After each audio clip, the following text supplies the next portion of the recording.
C'est que nous sommes profondément pro-choice. Nous sommes pour le droit à l'avortement pour toutes les femmes, pas uniquement les femmes victimes d'inceste ou de viol. Là, déjà, il y a une première différence. Pourquoi ? Parce que nous sommes pour le droit de la femme de disposer de son corps. Donc, son corps ne lui appartient aux femmes, n'appartient qu'à elles.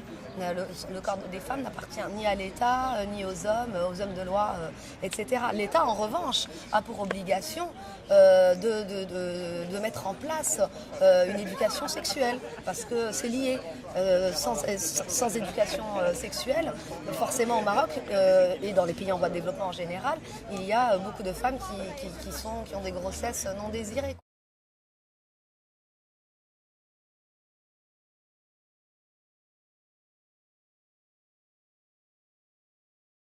En tant que gynécologue et responsable d'une maternité, c'est le fait de voir tout le temps, tous les jours pratiquement, des jeunes filles venir dans des situations catastrophiques suite à des IVG faites dans de mauvaises conditions, soit par des médecins, soit par des non-médecins, donc des charlatans, des herboristes, etc. Donc elles arrivent dans des situations d'infection, d'hémorragie ou même parfois de délabrement de l'appareil génital. Donc déjà ça m'a complètement... j'étais ahuri de voir cette situation-là et de me dire, il y a tellement d'avortements qui se font et tout le monde le sait, alors tant qu'à faire, il vaut mieux les faire dans de bonnes conditions. Et puis aussi, c'est de voir aussi des jeunes filles qui ont été violées, qui ont subi un inceste, et qui là encore arrivent, qui parfois ont à peine 13 ans ou 14 ans, et qui arrivent à accoucher ici à la maternité parce qu'elles n'ont pas eu accès à l'avortement.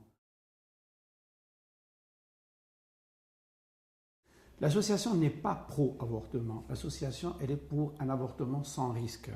On n'est pas pour l'avortement, on est pour la prévention d'abord. La prévention, cela veut dire l'éducation sexuelle. On voudrait que les jeunes filles ne tombent pas enceintes de façon non désirée. Il faut qu'une grossesse soit vraiment désirée.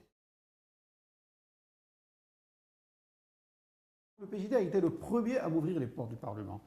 Malheureusement, le PJD s'est un petit peu rétracté, et surtout que celle qui est arrivée à la tête du ministère de la Femme, de l'Enfant et de l'Action sociale, c'est une anti-avortement, mais alors complètement obtus et farouchement obtus, farouchement opposé, ce qui n'est pas du tout normal, parce que moi je trouve que cette personne, au contraire, devrait défendre les droits de la femme, devrait défendre les droits de ces enfants-là qui naissent et qui sont tués. Il y a beaucoup d'infanticides. Il n'y a pas de consensus là-dessus. Il y a des courants religieux, selon les Hanafites, les Wahhabites, les Malikites, chacun interprète. Nefs, c'est roh, c'est l'âme.